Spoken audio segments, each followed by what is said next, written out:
Hello everybody and welcome back to World of Warships Legends. My name is Spartan Elite 43 and tonight I'm going to be bringing you guys your first look at the new Tier 7 Panamerican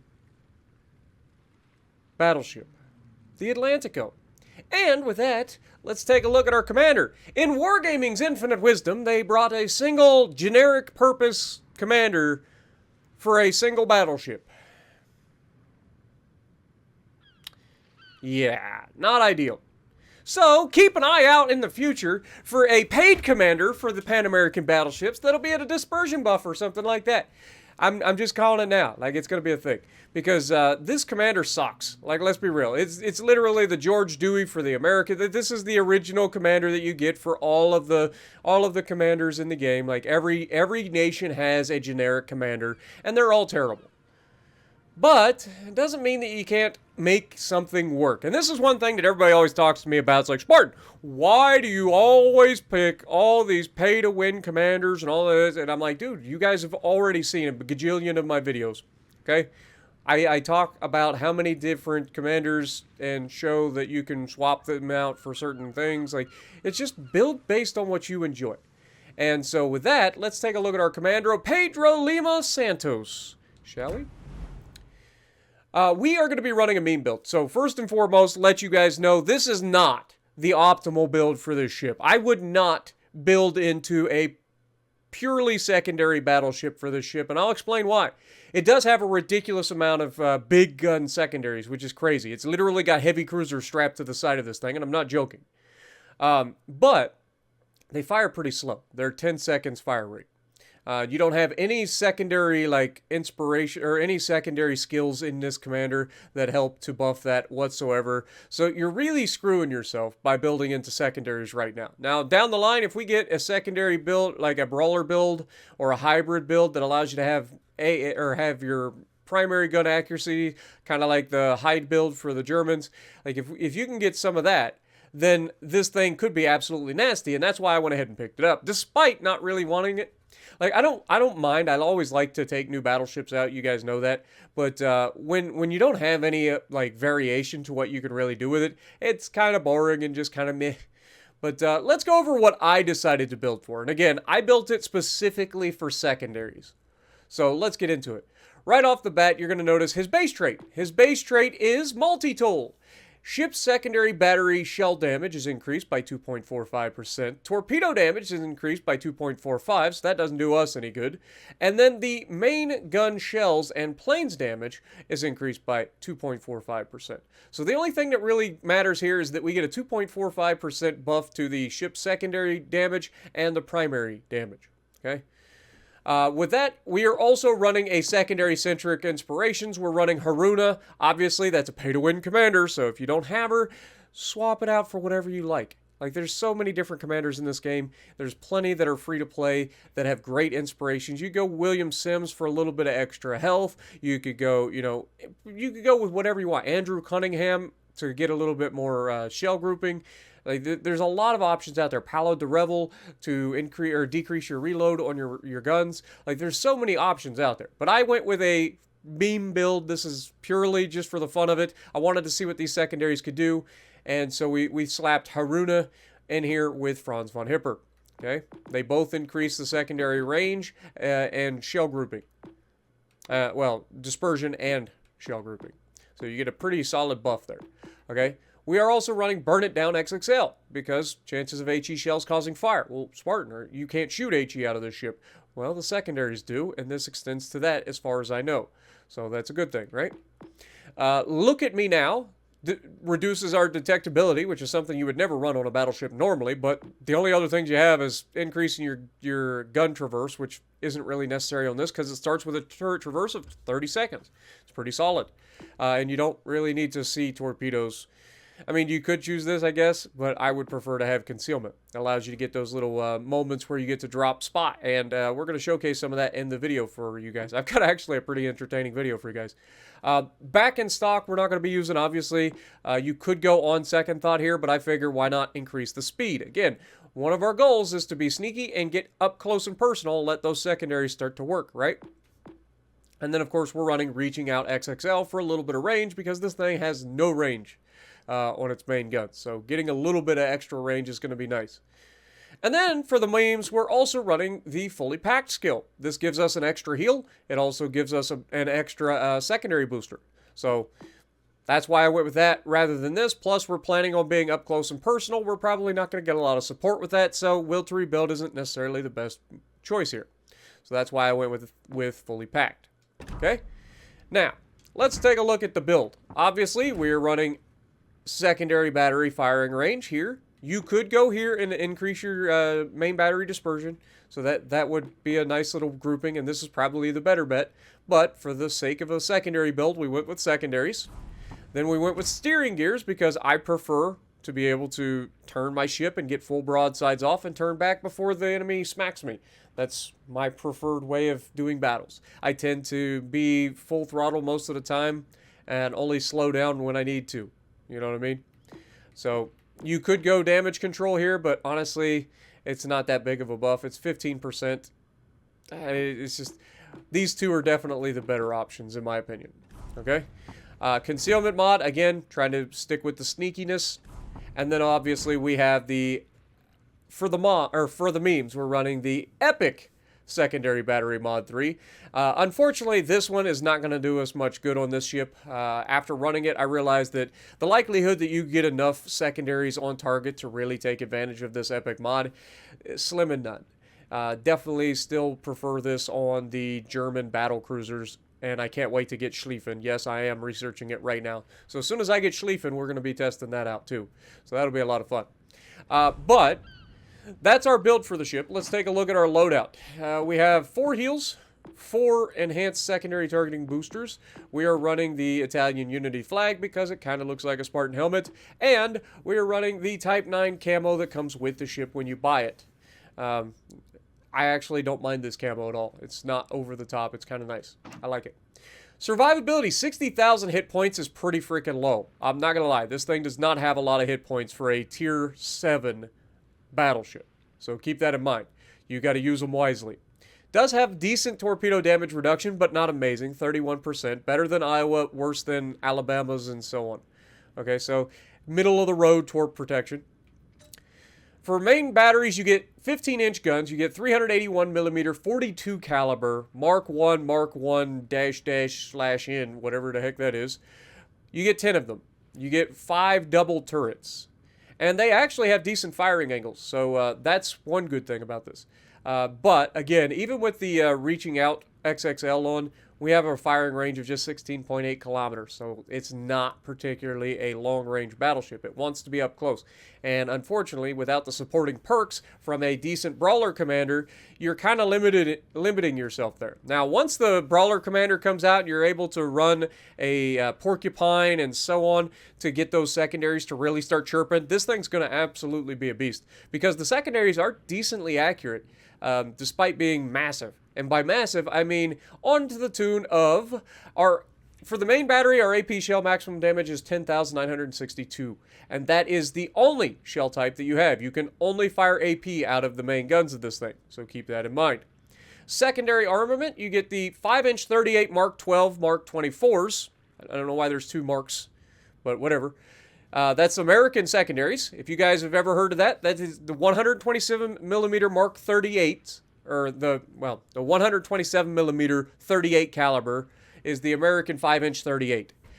So that is an American secondary that we all know and love. It has half as much firepower on those guns as the American equivalent battleship. We carry 20 on the Iowa class. They carry 10. And these are in single guns. They're not in the normal 5-inch 38 dual gun turrets that you see on the American battleships. These are single gun turrets. We'll show them when we show the ship. But firing range, 10.7 kilometers with this build with a 4.8 second reload. So not too shabby. HE shell maximum damage, 1,844 with a 7% chance to set fires. Again, that shows that burn it down does apply to your secondaries, because a 5-inch 38 should have a 5% chance to set fires, and it has a 7% chance to set fires. So that does extend your fire chance on your secondaries. But the big boys, this is what we are all waiting for. 234 millimeter 50 caliber Mark 11 Mark 7s. Again, I don't get the 2 marks. What is it with that? But you get 16 of those, so 8 per side. They reach out to 10.7 kilometers, so pretty solid range. Even without the full like secondary build that you're capable of with a good brawler commander. And they reload in 10 seconds with this build, which is pretty ridiculous when you think about these are 234 millimeter guns. And they're reloading as fast as a Balti with 203 millimeter guns. And you get 8 of them per side. Yeah. Now you're starting to get the picture of why I wanted to pick this thing up. Because I know down the line, they will be bringing a commander, most likely, that will allow us to take advantage of a full secondary build on this thing, and I can't wait. It's going to be a lot of fun, I think. But HE shells is what they fire with a 3,432 maximum HE shell damage and 23% chance to set fires, which is insane for a secondary battery. This thing sets a lot of fires, even with them not reloading that fast. So, not too shabby, okay? AA defense. We got the 20 millimeter Oerlikon Mark 4s. You get 20 of those doing 72 damage per second, reaching out to just 2 kilometers. Then you get the 20 millimeter Oerlikon Mark 20s that you get 32 of that reach out to 2 kilometers and do 98 damage per second. Then you have the 40 millimeter Bofors Mark 1. You get 24 of those, reaching out to 136, reaching out to 3.5 kilometers, doing 136 damage per second. Then you have the 40 millimeter Bofors Mark 2 that you get 16 of that do 64 damage per second, reaching out to 3.5 kilometers. And then, of course, you have the 127 millimeter 38 caliber Mark 12 Mark 24s. You get 10 of those, doing 80 damage per second, reaching out to just 5 kilometers. So not a lot of AA on this boat. It's okay. It will shoot down some planes after they've dropped their ordnance because, again, it's really close AA. You don't even really start to shoot anything until 3.5 kilometers, and by that point, they've already dropped their torpedoes or they're coming in for their bombs. So you're gonna be getting hit by the planes, but you're gonna be able to shoot them down as they go past you. Okay?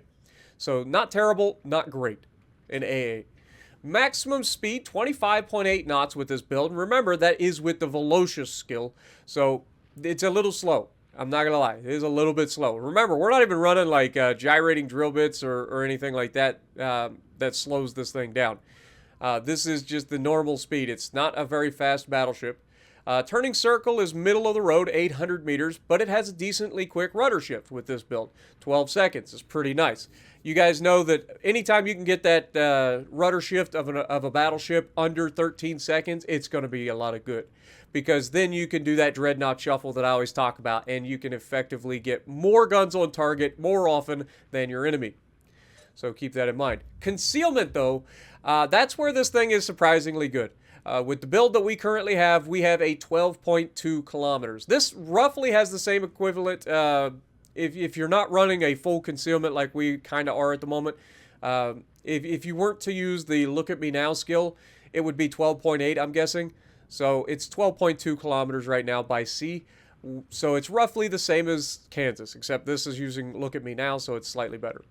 Detectability range by air is 10.8. Guaranteed detectability is always 2. And detectability while firing in smoke, 13.7 kilometers. All right. Let's check out the armor on this thing. It's not terrible, but it's not amazing either. And it has a lot of superstructure that can take a lot of damage. Though, so far, I haven't really had that come into a play.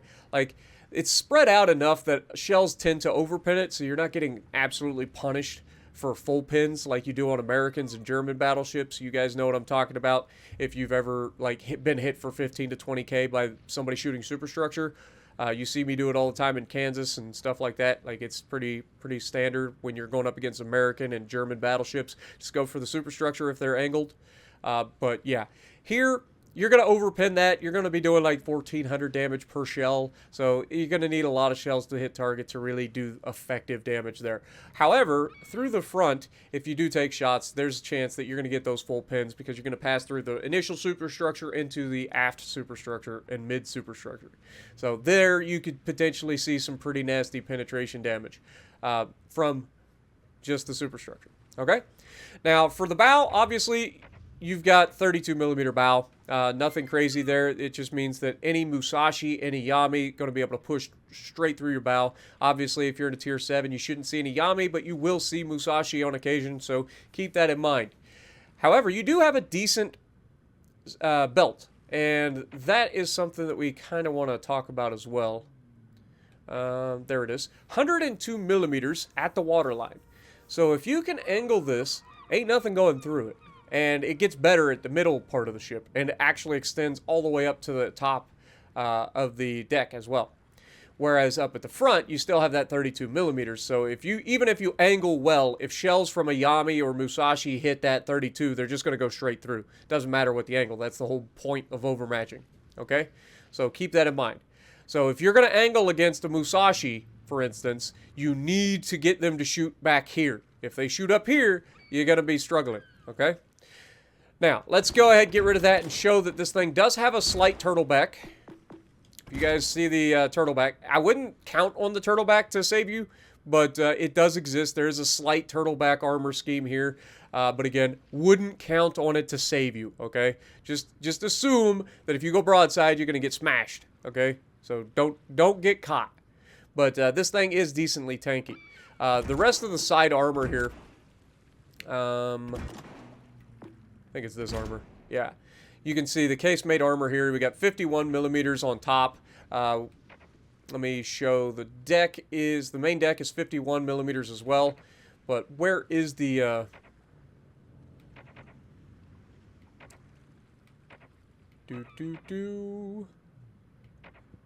where's the side? Ah, there's the armor belt. So we have 152 millimeters up high.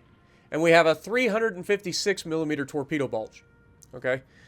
So if you angle this effectively, ain't nothing going through it, okay? You just have to angle it.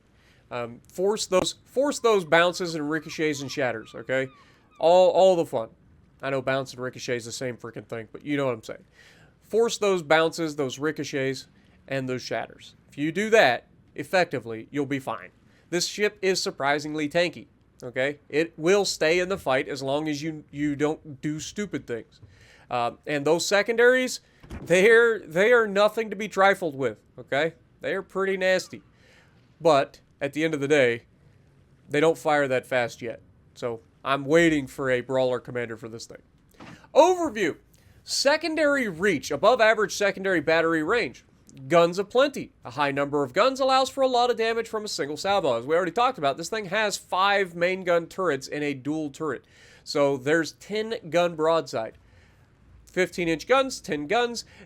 You get a broadside, you could potentially slap them if you can hit them. Now again, I haven't tried this thing with a dispersion build yet, but with a full secondary build, your main guns are going to leave a lot to be desired a lot of the time.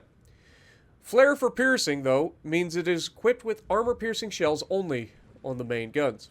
So, a little bit of loss there, but how often do you actually use HE in a battleship? Most of the time. Like, it's not that big a deal, especially with the secondaries setting plenty of fires for you.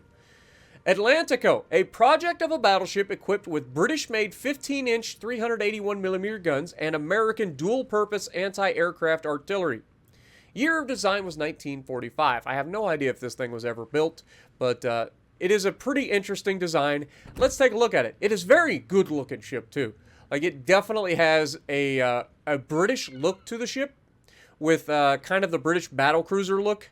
You know what I'm saying? Like hood, you know how they're kind of up out of the water and then it drops real low in the back of the ship. So it kind of reminds me of the hood, but 15-inch main guns, again, still kind of reminds me of the hood.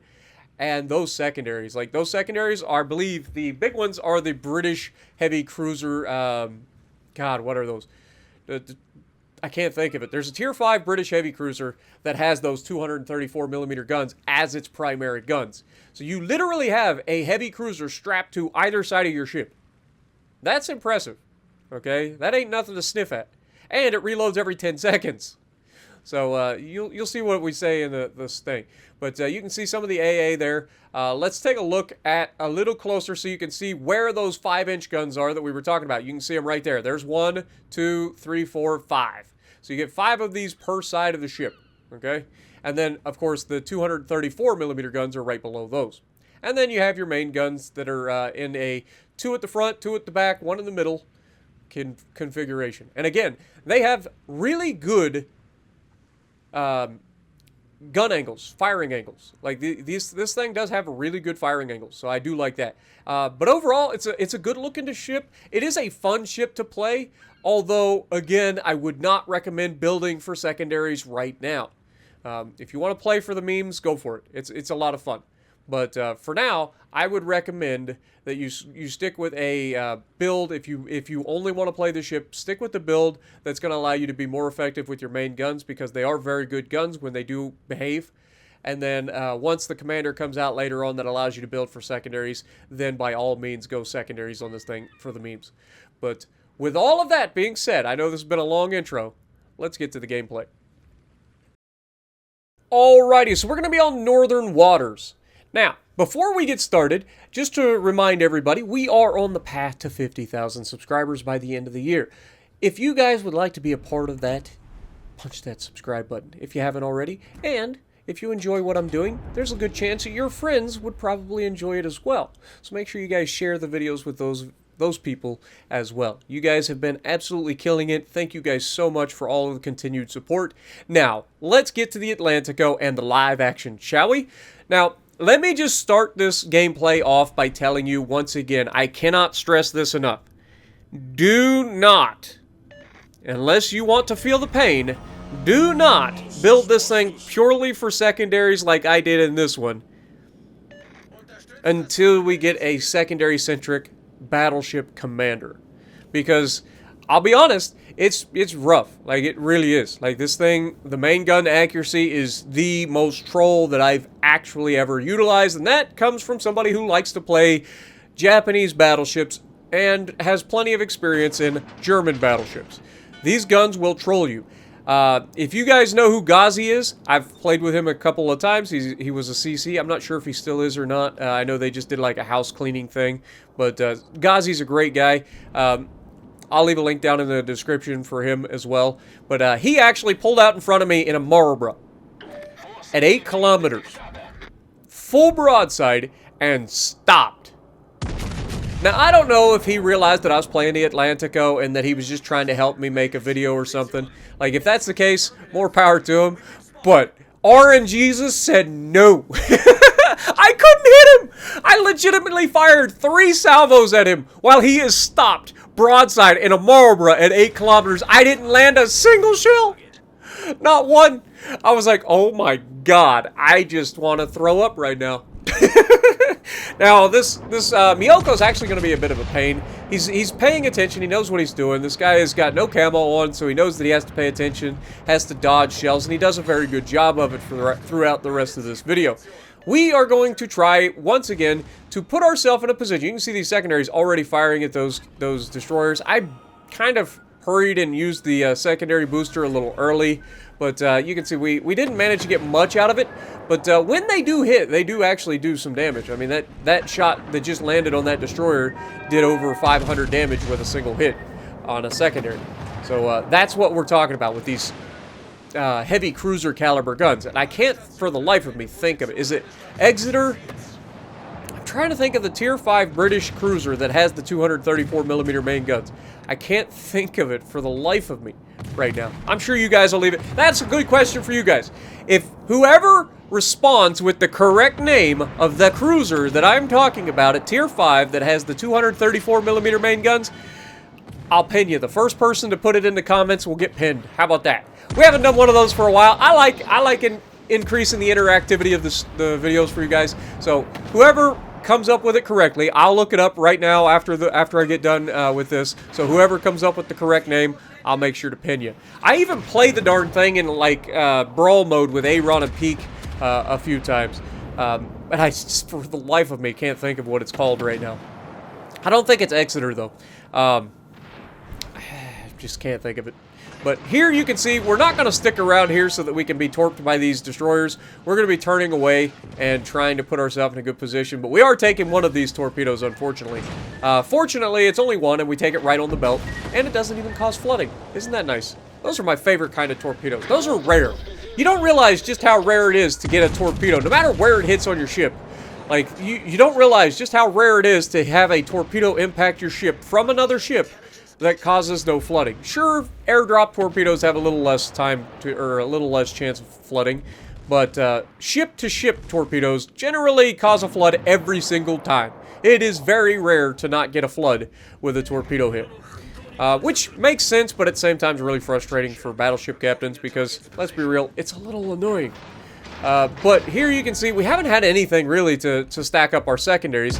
So we're just using the main guns. I mean, we're doing okay. 19,000 damage. We got another shot out. We are being shot at by the Alabama, and we're hoping to get around the corner before the Alabama touches us again. We are hydroed by a Plymouth, and I don't know what this Plymouth is thinking.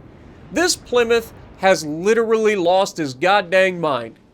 In my mind, the guy is going to be trying to torp me, right? That's what I'm thinking. He's got me sonared. He knows where I'm at. So he's going to be putting himself in a position to counter me with single-file torpedoes. So we got to play smart. We don't want to get crazy. The other part of me, when I see what he is actually doing, I'm like, dude, I am literally just going to let the secondaries chip away at this guy just to give the secondaries a chance and see what they are capable of. I have the booster. I go ahead, punch it, and you can see those secondaries are no joke, man. Immediately scoring good hits with the main guns, and then I'm like, no, this guy's going to torp the piss out of me. So I'm just going to dev strike him. And there you have it. 15-inch guns. It's a Plymouth. Let's be real. It's literally like citadeling and killing a Mino, for God's sakes. It's like, if you get a shot at one of those ships at these ranges, it is a guaranteed dev strike. In any battleship. And even most cruisers. Like, it's a guaranteed dev strike. But we managed to get rid of him before he got torps off, and here we're actually going to be in a bit of a trouble. You can see I'm going straight for the Miyoko first. Why? Because he's actually the threat. He's got the DPM. I'm not worried about the Zeep, but this Miyoko just gets so lucky for so long. And of course, he's going to be trying to set us on fire. Now remember, we do not have a dispersion build, so we do not have flammable cannoneer, which means we're not on fire. What? What is the odds of that? And the good news is we get to see what these secondaries are capable of while they get to fire at a German battlecruiser, which are known for their secondaries, right? Plus, we get to see the primaries, and they're actually behaving. We managed to hit 5 out of 10. I'll take that. Now, obviously, we get set on fire here. I don't want to waste it because we are being shot at by a Japanese fire spammer, and we are also being targeted by the secondaries of a German battlecruiser. So, putting out a single fire, probably not my best option here. I didn't see if it procced a second fire, and that's why I put that one out, but it's generally not a good idea. Now, one thing I will say about this thing is that it actually does seem to reload the damage con decently quick. It's 1 minute 20 seconds from cooldown. That's not too bad. It's just a 2-minute cooldown. I want to say that, like, Iowa and him is like 1 minute 30. I could be wrong. I could be wrong. Maybe that's just a normal damage con cooldown, and it felt faster because I was taking so many hits and not actually being set on fire, which is pretty rare. But you can see secondaries are causing a fire. That's our 3rd fire in this game from secondaries alone, and it's always the 234mm guns that are doing the secondary, or setting the fires. And there's another fire. And at this point, this guy's probably like cringing. He's like, oh my god, I thought I was the one with the good secondaries. Now remember, we do have that booster, that epic booster on, but it doesn't proc until you hit 50 secondary hits. And I don't think we actually hit 50 secondary hits in this one, unfortunately. But you can see secondaries doing what they got to do, helping us get rid of this guy. As soon as we get loaded, he's way too broadside. This is going to be the GG for him. Go back to port, sunshine. Have a good night. And that's when the Miyoko decides he wants to come back. This guy, again, like I said, he's been a pain in my neck the entire game. But fortunately, he ran away long enough to give us a chance to get our damage control back. So even if it was a single fire that we put out, we managed to get away with not actually paying the price for it, which is pretty rare. Definitely don't ever recommend using a damage con on a single fire unless you know you're not going to be set on fire, because it's almost a guarantee that if you put out a single fire, you will be multi-fired very quickly thereafter. That's just the way it works for me. Like, if I put out a single fire, I am, like, guaranteed to be a double fire. And this guy almost nailed me with those torps, by the way. Like, I was caught off guard by those torpedoes. Again, they're so freaking slow. I don't know how many times I got to run into those stupid battlecruiser torpedoes, but, man, they're so slow that they catch me off guard every time. Every time, even when I know that they're there. Now, here, we're going to fire the front guns against my better judgment. I have the concealment. You notice we're not spotted right now? That is the beauty of the concealment. Now here, I thought he was like, he's going to smoke up. I'm going to go ahead and take a shot into that smoke, hopefully get rid of him. Fortunately, it wasn't necessary. The Z manages to take him out. Unfortunately, we are now broadside to a key, and this key is about to get pretty solid accuracy, which is bad news for me, because he's about to wreck us. Blunk. Oof. That's rough. I prematurely hit the button too. I'm like, I need to heal like now. We cannot be taking these hits right now. And we don't have will to rebuild, so there's no chance. Plus, you can see nobody's around us, even if we did have will to rebuild. So this is where having that extra heal and stuff's going to come in handy, right? We immediately, first time he hits us, we get the fire. And there I do trigger the single damage con. Single fire damage con, which again, I don't recommend most people do. But I take the chance. I'm low health. I want to try to get rid of this Miyoko. And that's when I noticed that the freaking key is also shooting HE at us. But you can see the secondaries firing out. And they are decently accurate secondaries as well. Landing multiple shells usually when they do fire from the big secondaries. I mean, look at these things. Look at them. They're not that bad. They're not that bad. And we hit and there's a fire. Breaking damage or breaking torpedo tubes and stuff. We fire the main guns, and this one goes right down Main Street, and that'll be the end of his game. So that's the majority of the fire threat. So we get away with it once again. And now here, I look at his distance to us, and I'm like, okay, I can disengage here. I don't need to fire at this guy right now. So as long as I don't fire my guns, I'll go dark, and he won't be able to shoot me. That is the beauty of having concealment, 12.2 kilometers, but unfortunately he's faster than us. And because he's faster than us, he's about to spot us. So that's going to force me to go ahead and shoot. Again, I didn't want to shoot, but once he spots me, I have no choice. It's like, okay, just allow it and try to dodge the shells if you can. And the decent rudder shift allows us to get out of the way, plus some bad aim from his point. But you can see there's a Harbin over here as well.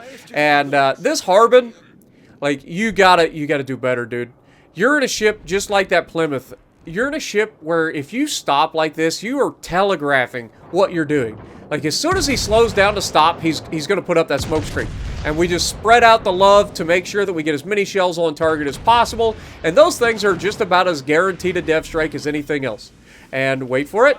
Bonk. Somebody else must have took him below half health, but we should have gotten a second dev strike in this game from that, because he was pretty healthy when we initially shot. But is what it is. We don't get the dev strike, but we do manage to get the kill, and that takes us up to 146,000 damage and 4 kills. Like, we're actually doing really, really well right now. And the key is still here, so we're going to keep shooting at him. The enemy has 2 caps to our 1, but our cruiser is now going towards that center cap to try to put himself in a position to win that. Now, we are completely out of heals. We used every heal that we had in this match, which is pretty crazy. When you're using 4+ heals in a game, you know that you're doing something pretty aggressive, okay? As a battleship commander. It doesn't always end that way. But it also means that you've been sticking around where you need to be more often than not. Because if you're still alive, despite using all your heals, like, you're doing pretty well, okay? So we get another shot. We're just trying to hit superstructure here. We know he doesn't have a lot of hit points to his superstructure, but there's a good chance if we can get some decent hits there, we can chunk his superstructure a little bit, get those shells on target to finish him off. Here, he opens the angle, and at this point, I am salivating. I'm like, okay, surely he didn't get that shot off, right? Nope, he definitely does. And we're going to go ahead and take the shot on his broadside, and at this point, it is a GG. You know for a fact that that's going to be a kill. Like, there's no chance. The only way it isn't me getting the Kraken is if somebody else would have shot him just before us. But fortunately, we get the Kraken right at the end. And we get to, believe it or not, this was actually my very first game in this ship. I did play a few more games in it, but this was the most fun, so I figure I'd showcase this one. But Dreadnought, Kraken Unleashed, High Cow, Dev Strike, 154,000 damage, 5 kills, 6 fires with the secondaries, 4 citadels, an assisted cap in there, 2,846 base XP in the Atlantico to start off our very first experience in the ship. So, again, I would not recommend doing a full secondary build on this thing until we get a commander for that. But, is it a decent ship? Yeah, it's a fun little ship. It's just keep in mind, you don't have a commander to really max out the ship. So it's going to be pretty mid-tier. So as long as you're ready for that, then I think you'll do just fine. And if you like what I'm doing, punch the like button, leave a comment below, subscribe to the channel if you haven't already, and as always, I will see you in the next video.